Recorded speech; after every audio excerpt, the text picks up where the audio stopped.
നമസ്കാരം.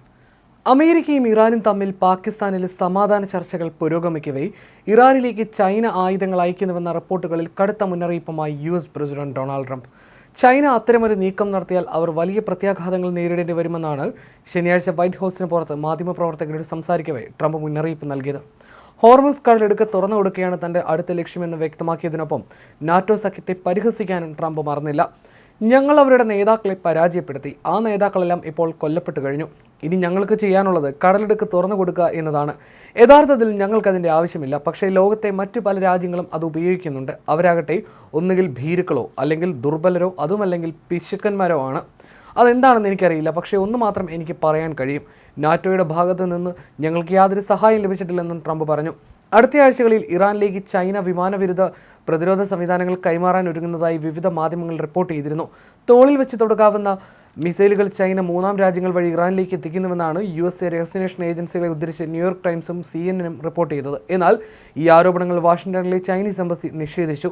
തങ്ങൾ ഒരു പക്ഷത്തേക്കും ആയുധങ്ങൾ നൽകുന്നില്ലെന്നും സമാധാനത്തിനാണ് മുൻഗണന നൽകുന്നതെന്നുമാണ് ചൈനയുടെ വിശദീകരണം. 6 ആഴ്ചത്തെ പോരാട്ടത്തിന് ശേഷം ബുധനാഴ്ച പ്രഖ്യാപിച്ച വെടിനിർത്തലിന്റെ തുടർച്ചയായി ഇസ്ലാമാബാദിൽ ചർച്ചകൾ പുരോഗമിക്കുകയാണ്. US. Vice president JD Vance, Jared Kushner എന്നിവരുടെ നേതൃത്വത്തിലുള്ള സംഘമാണ് ചർച്ചകളിൽ പങ്കെടുക്കുന്നത്. ചർച്ചയുടെ ഫലം എന്തുതന്നെയായാലും അമേരിക്ക വിജയിച്ചു കഴിഞ്ഞുവെന്നും ഇറാനെ പൂർണ്ണമായി പരാജയപ്പെടുത്തിയെന്നും ട്രംപ് ഇതിനോടകം അവകാശപ്പെട്ടിട്ടുണ്ട്. ഹോർമുസ് കടലിടുക്കിലൂടെ അമേരിക്കൻ യുദ്ധക്കപ്പലുകൾ കടന്നുപോയത് ഇറാനെ പ്രകോപിപ്പിച്ചിട്ടുണ്ട്. കപ്പലുകൾ ഇനിയും മുന്നോട്ട് നീങ്ങിയാൽ 30 മിനിറ്റിനുള്ളിൽ തകർക്കുമെന്നും ചർച്ചകൾ തടസ്സപ്പെടുത്തുമെന്നും ഇറാൻ വക്താക്കൾ മുന്നറിയിപ്പ് നൽകി. എന്നാൽ തങ്ങൾ കടലിടുക്ക് തുറക്കുകയാണെന്നും അവിടെ ഇറാൻ സ്ഥാപിച്ച മൈനുകൾ നീക്കം ചെയ്യുന്ന നടപടികൾ തുടങ്ങിയെന്നും U.S. സെൻട്രൽ കമാൻഡും അറിയിച്ചു. പുതിയൊരു കപ്പൽ പാത ഒരുക്കുന്നതിനുള്ള നടപടികൾ ഇന്ന് ഞങ്ങൾ ആരംഭിച്ചു. വാണിജ്യ വ്യാപാരം തടസ്സമില്ലാതെ നടക്കുന്നത് പ്രോത്സാഹിപ്പിക്കുന്നതിനായി ഈ സുരക്ഷിത പാതയെക്കുറിച്ചുള്ള വിവരങ്ങൾ ഉടൻ തന്നെ സമുദ്ര വ്യാപാര മേഖലയുമായി പങ്കുവെക്കുമെന്ന് U.S. Central command commander admiral Brad Cooper എക്സിൽ കുറിച്ചു. മൈനുകൾ നീക്കം ചെയ്യുന്ന ദൗത്യത്തിൽ വരും ദിവസങ്ങളിൽ കൂടുതൽ U.S. സൈനികരും വെള്ളത്തിനടിയിൽ പ്രവർത്തിക്കുന്ന ഡ്രോണുകളും പങ്കുചേരുമെന്നും കൂപ്പർ വെളിപ്പെടുത്തി. അതേസമയം ഇറാനെതിരെയുള്ള സൈനിക നടപടികളിൽ നിന്ന് പിന്നോട്ടില്ലെന്നാണ് ഇസ്രായേൽ പ്രധാനമന്ത്രി ബെഞ്ചമിൻ നെതന്യാഹു വ്യക്തമാക്കുന്നത്.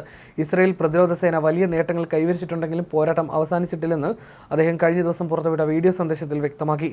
ഇറാനി സഖ്യകക്ഷികളെയും അടയാളപ്പെടുത്തിയ മാപ്പ് സഹിതമാണ് നെതന്യാഹുവിന്റെ പ്രഖ്യാപനം. മധ്യപൂർവ്വദേശത്ത് ഇസ്രായേൽ സൈനിക മേധാവിത്വം ഉറപ്പാക്കുന്നതുവരെ പോരാട്ടം തുടരുമെന്നാണ് നെതന്യാഹുവിന്റെ പ്രഖ്യാപനം നൽകുന്ന സൂചന. അവർ നമ്മെ ശ്വാസം മുട്ടിക്കാൻ ആഗ്രഹിച്ചു. ഇപ്പോൾ നമ്മൾ അവരെ തിരിച്ച് ശ്വാസം മുട്ടിച്ചുകൊണ്ടിരിക്കുകയാണ്. ശത്രുവിനെ ശക്തമായി പ്രഹരിച്ചു കഴിഞ്ഞു. എന്നാൽ ഇനിയും ഏറെ കാര്യങ്ങൾ ചെയ്യാനുണ്ടെന്ന് നെതന്യാഹു പറഞ്ഞു. ലെബനനുമായി നേരിട്ടുള്ള സമാധാന ചർച്ചകൾക്ക് പലതവണ ശ്രമമുണ്ടായതായി വെളിപ്പെടുത്തിയ അദ്ദേഹം അതിനായി കടുത്ത നിബന്ധനകളാണ് മുന്നോട്ട് വച്ചിരിക്കുന്നത്.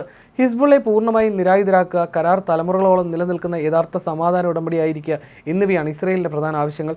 ഇറാന്റെ പക്കലുള്ള സമ്പുഷ്ടീകരിച്ച യുറേനിയം പൂർണ്ണമായി നീക്കം ചെയ്യണമെന്ന ആവശ്യത്തിൽ ഇസ്രായേൽ ഉറച്ചു നിൽക്കുകയാണ്. ഇറാൻ ആണവായുധ നിർമ്മാണത്തിന് തൊട്ടടുത്തെത്തിയ സാഹചര്യത്തിലാണ് ഈ പോരാട്ടം തുടങ്ങിയതെന്ന് നെതന്യാഹു അവകാശപ്പെട്ടു. നയതന്ത്രപരമായി സാധിച്ചില്ലെങ്കിൽ സൈനിക ശക്തി ഉപയോഗിച്ചാണെങ്കിലും ഇറാനിലെ യുറേനിയം ശേഖരം നീക്കം ചെയ്യുമെന്ന് അദ്ദേഹം ആവർത്തിച്ചു. തുർക്കി പ്രസിഡന്റ് തൊയ്യിബ് എർദോഗാനെ രൂക്ഷമായി വിമർശിച്ച നെതന്യാഹു ഹിസ്ബുള്ളയ്ക്കും ഹമാസിനുമെതിരെയുള്ള സൈനിക നടപടികൾ തുടരുമെന്ന വ്യക്തമായ സൂചനയും നൽകി കഴിഞ്ഞു.